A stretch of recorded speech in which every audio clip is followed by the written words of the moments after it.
안녕하세요, 건패스 여러분. 여러분들 이번에 2017년 1회 고등학교 졸업 학력고시 검정고시 도덕 설명을 맡은 이승훈입니다. 자, 지금부터 바로 문제풀이 먼저 설명하고 그 다음에 뭐 필요한 것들 있으면 좀 이야기를 해드리겠습니다. 1번부터 바로 보겠습니다. 자, 1번 볼게요. 자, 다음 응용윤리학에 해당하는 것은 나와있죠?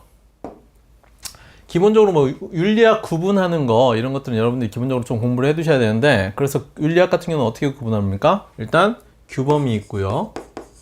그 다음에 메타윤리학이 있고, 그 다음에 기술윤리학, 이렇게 세 가지로 구분을 합니다. 세 가지 구분하는데, 그 중에서도 여기서 얘기하는 응용윤리학 같은 경우는 규범윤리학이 이론 규범이 있고 실천 규범이 있는데, 그 중에서도 이 실천 규범에 해당하는 게 응용윤리학이죠. 그래서 삶의 현실적인 부분과 관련 있는 게 응용윤리학입니다. 그럼 이 응용윤리학의 특징은 뭐가 있나요? 일단 이론 규범 윤리학을 특징으로 한 상태에서 거기에 뭡니까? 학제적 성격을 띠죠. 그래서 전문 분야의 지식이 같이 결합이 돼서 현실 문제를 해결하는데 도움이 될 수 있어야 되는 거거든요. 그래서 지문에서 이게 과연 어떤 분야랑 관련 있는지 찾으면 답을 쉽게 접근할 수가 있는 겁니다. 자, 볼게요. 낙태하고 뇌사, 이거 다 인간 죽음이란 관계 있죠? 그 다음에 인공수정 시술 나오고요. 생명복제, 힌트, 생명 되겠네요. 그럼 요거 가지고 우리가 응용윤리학 분야 찾을 수가 있어요. 뭐? 생명윤리 찾으면 되는 겁니다. 그죠? 그래서 이거는 지문 가지고 쉽게 유추할 수 있는 문제. 자, 다음 2번 보겠습니다. 자, 2번 보시면 가에 들어갈 용어로 가장 적절한 것도 있어요. 그래서 가의 개념과 특징 나와 있죠. 그래서 여기 보면 국제사회에서 상호 의존성이 증가하고 세계가 긴밀하게 연결된 사회체계로 통합되어 가는 현상. 그럼 세계가 통합되어 가는 현상 생각하면 되겠네요. 그 다음 두 번째 특징 보니까 국내 정치와 국제 정치라는 구분이 점점 무의미해진다. 지금 뭐 얘기하는 겁니까? 세계화 시대 이야기하는 거죠. 그죠? 그래서 여기서 정답될 수 있는 거는 1번 되겠죠. 뭐 자동화나 도시화나 대중화는 여기에 연결될 수가 없는 거니까 요거는 지문만 가지고도 쉽게 풀 수 있는 문제가 되겠습니다. 자, 다음 3번 볼게요. 자, 3번 보시면 윤리 문제에 대한 올바른 탐구 자세를 지닌 사람 나와 있어요. 그럼 한 명씩 볼까요? 일단 윤리적 탐구는 실천과 관련이 없어. 아니죠. 일단 윤리적 탐구를 통해서 가치관을 잡은 다음에 실천을 하려는 게 목표가 돼야 되겠죠. 그럼 요거는 틀렸네요. 그 다음에 상대방의 판단이라면 생각 없이 따를 거야. 생각 없이 따르면 안 되고 우리가 비판적 사고를 통해서 저게 옳은 건지 그른 건지, 그리고 옳은 거라고 하면 저걸 해야 되는지 말아야 되는지 이런 것들을 생각을 해봐야 되겠죠. 그러니까 여기서는 생각 없이 따를 거야. 안 되고요.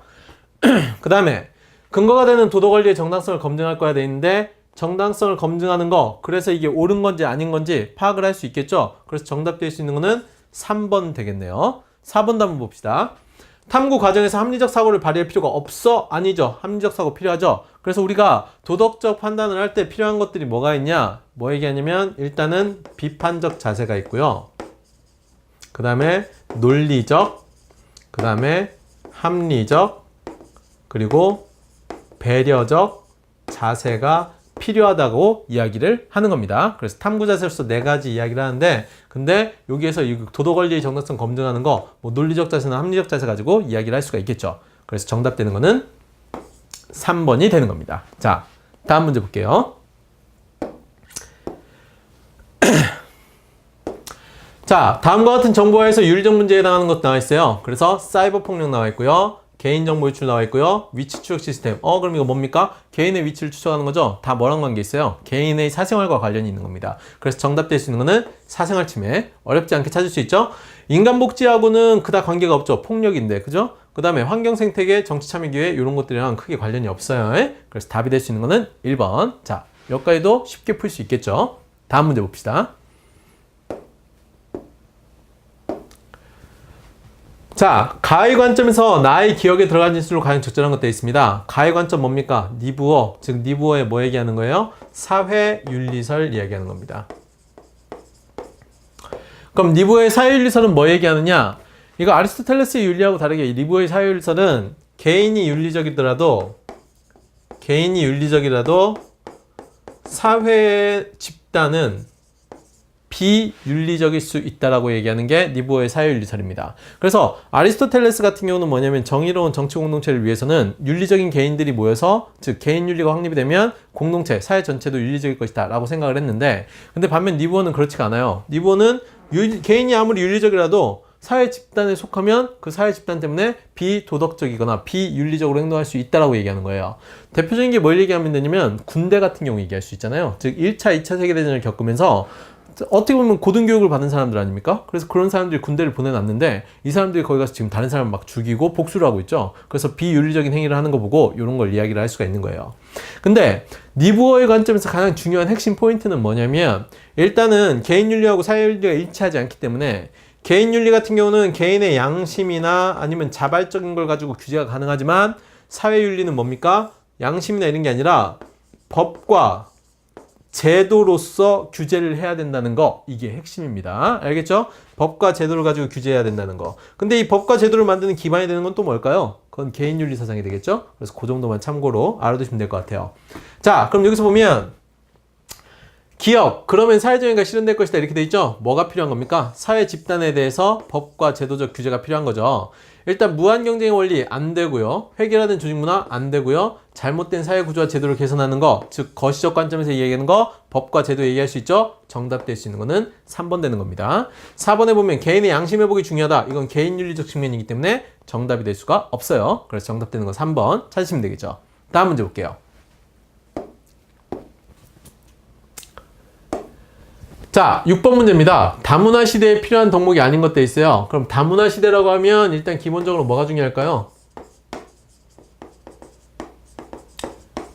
다양성을 인정하는 자세가 가장 중요하죠. 즉 문화라는 것 자체가 어떻게 보면 그 사람들의 그 전통과 역사 뭐 이런 것들과 같이 결부되어 있는데 내 문화가 존중을 받으려면 다른 사람들 문화도 존중을 해줘야 되잖아요. 그래서 필요한 게 바로 다양성의 인정입니다. 그럼 이 다양성을 인정하면서 필요한 자세가 뭐냐? 바로 관용까지 이야기를 하면 되겠죠. 근데 이 관용뿐만 아니라 공감이나 존중 이런 것들 다 다양성 인정과 관련이 돼요. 그래서 이 세 가지는 되는 건데 편견이라는 건 뭡니까? 고정관념이면서 선입견이에요. 그래서 내가 아예 이거를 하나의 그냥 고정관념으로 갖고 있는 거죠. 그래서 오히려 이게 기준이 돼서 잣대가 돼서 다른 사람을 평가할 수가 있는 거예요. 그럼 문화 뭐 상대주의 쪽보다는 절대주의 쪽, 우열을 평가하는 쪽 이쪽에서도 좀 이야기할 수 있는 거죠. 그래서 요거는 다양한 문화를 다문화 시대에서 다양한 문화를 이해하는데 오히려 걸림돌이 되는 게 편견이라고 볼 수 있는 겁니다. 그래서 여기서 정답되는 거는 4번이 필요한 덕목이 아닌 걸로 이야기가 될 수가 있겠죠.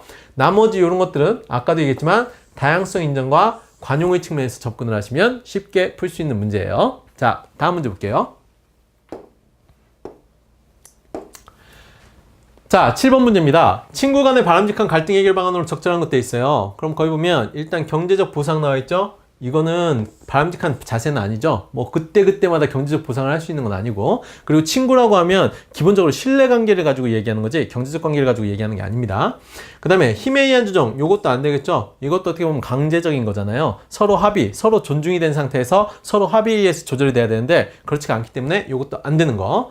그 다음에 공감과 대화의 노력, 그래서 뭡니까? 서로 어떻게 보면 오해의 소지를 풀어야 되겠죠. 그래서 요건 가능하고요. 그 다음에 용서와 관용의 자세, 즉 뭡니까? 내가 잘못한 게 있으면 용서를 빌고 그 다음 타인에 대해서도 인정할 수 있는 자세, 그거는 서로 공존하기 위한 가장 기본적인 자세에 해당이 되겠죠. 그래서 요것도 역시 정답이 될 수 있는 겁니다. 그래서 여기서 정답은 4번 되겠죠. 자, 근데 어차피 친구 간의 갈등 문제도 그렇지만 대부분의 사람들의 갈등 문제는 기본적으로 상호 존중이 안 되는 데서 나와요. 즉 각자의 존중, 존엄성을 인정해주지 않는 데서 나오니까 그런 것도 그냥 기본 베이스로 한 생각을 하시면서 서로 존중이 필요하겠구나, 인정이 필요하겠구나, 이런 쪽으로 접근하는 것도 하나의 방법이 될 수 있습니다. 자, 다음 볼게요.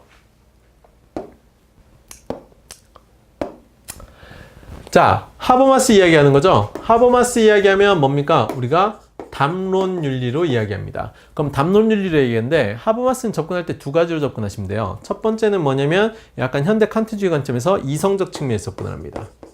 그래서 인간은 누구나 합리적 이성을 가지고 있다. 여기서 일단 첫 번째 출발하는 거죠. 자, 그럼 이 합리적 이성을 가진 존재들인 인간들이 뭘 할 수 있어요? 두 번째가 공동체주의 쪽에 영향을 봐야죠. 공동체주의의 영향을 받아가지고 의사, 소통, 공동체를 이야기하면 돼요. 그래서 하버마스 이야기할 때는 이 두 가지에서 출발을 하면 됩니다. 그래서 하나는 이성 철학의 영역 쪽에서 얘기해서 합리적 이성을 가진 존재. 그 다음 두 번째는 공동체주의 입장에서 의사소통 공동체를 만들어서 이 합리적 이성을 가진 사람들이 의사소통 공동체에서 개방적인 자세로 서로 존중하면서 대화 토론을 하다 보면 올바른 방향을 찾아갈 수 있다. 그래서 이거 가지고 뭐도 얘기하냐면 심의 민주주의까지도 이야기할 수 있는 겁니다. 자, 그래서 요걸 가지고 알고 있다. 이 정도 개념을 알고 있다 그러면 위에 거 보시면 되겠죠? 일단 첫 번째 본 배타성입니다. 배타성은 타인을 배제하려는 거죠. 그러면 합리적 이성을 가진 사람들, 누구나 합리적 이성을 가지고 있는데 배타하면 됩니까? 안 됩니까? 안 되죠. 그래서 여기서는 1번이 틀린 게 되겠네요. 자, 2번에 정당성 얘기할 수 있죠? 서로 이성을 통해서 토론하면서 정당성 찾아가는 거예요.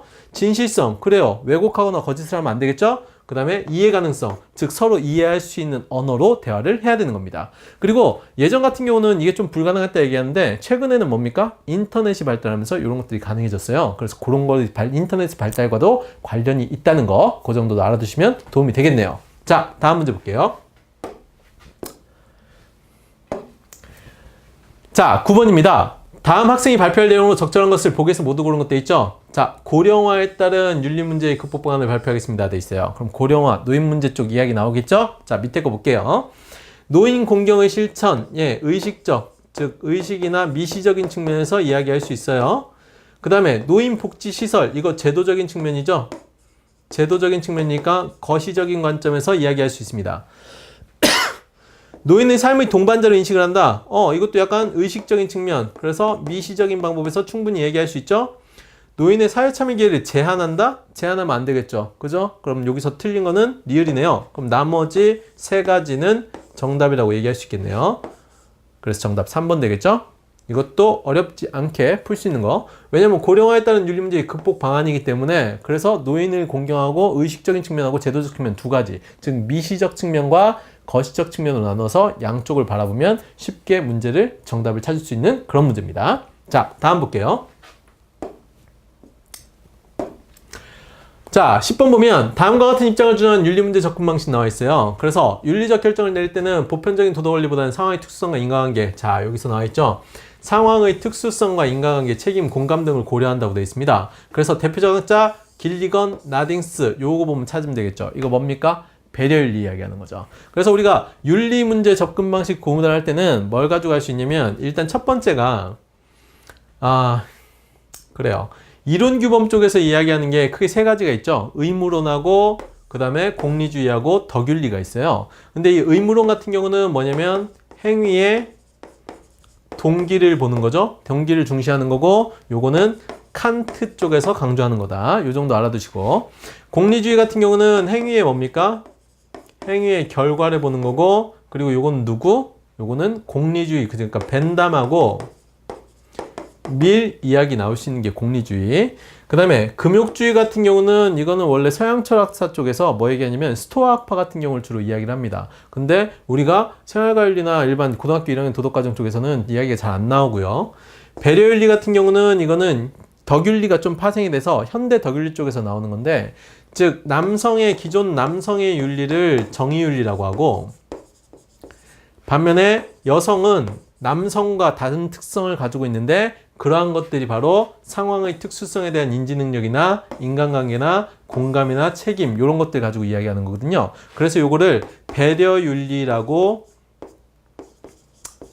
길리건이 규정을 하죠. 그래서 그렇게 규정을 한 다음에 그동안은 너무 정의윤리로 왔는데 이제 현대사에서는 배려윤리 그런 것도 필요하다. 그래서 이 두 가지가 서로 배타적인 게 아니라 보완이 돼야 된다라고 주장을 하는 겁니다. 그래서 이게 배려윤리의 핵심적인 내용이다. 이것도 꼭 알아두세요. 즉 배려윤리는 정의윤리를 대체하는 게 아니라 정의윤리와 동등한 입장에서 보완하는 입장이다. 요거 정도도 꼭 알아두시기 바랍니다. 자, 그럼 다음 문제 볼게요.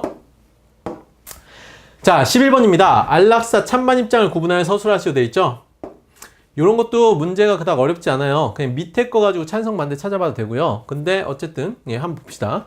일단 죽음은 인간이 선택할 수 없는 문제이다. 그러면 죽음은 인간이 선택하면 안 되고 뭡니까? 자연적이어야 되죠. 그럼 이건 찬성입니까? 반대입니까? 안락사에 대해서 반대하는 거죠. 그 다음에 안락사는 생명의 존엄성을 훼손하는 일이다. 그러니까 당연히 뭡니까? 안락사 해서는 안 된다. 그래서 이것도 반대. 그 다음 안락사는 환자 본인의 고통을 경감시킬 수가 있다. 이건 뭡니까? 환자 본인의 고통을 경감시킬 수 있으니까 안락사 해도 돼 라고 찬성하는 거죠. 그래서 이건 찬성. 그 다음에 생명을 인위적으로 앞당기는 행위는 자연의 질서에 어긋난다. 그럼 이거 뭡니까? 반대가 되겠죠. 그럼 요거는 밑에 것만 가지고도 찬성 반대 찾을 수 있으니까 찬성 입장 뭐 3번 가지고 이야기할 수 있는 겁니다. 자, 근데 안락사 같은 경우도 과거에 뭐냐면 좀 구분을 할 때 적극적 안락사가 있고 그 다음에 소극적 안락사가 있어요. 그래서 적극적 안락사 같은 경우는 뭐냐면 의료 시술 행위를 통해서 죽음을 앞당기는 거. 반면 소극적 안락사 같은 경우는 생명 연명 치료를 중단을 해가지고 자연스럽게 죽게 하는 거거든요. 근데 최근에는 뭡니까? 소극적 안락사는 존엄사라고 해가지고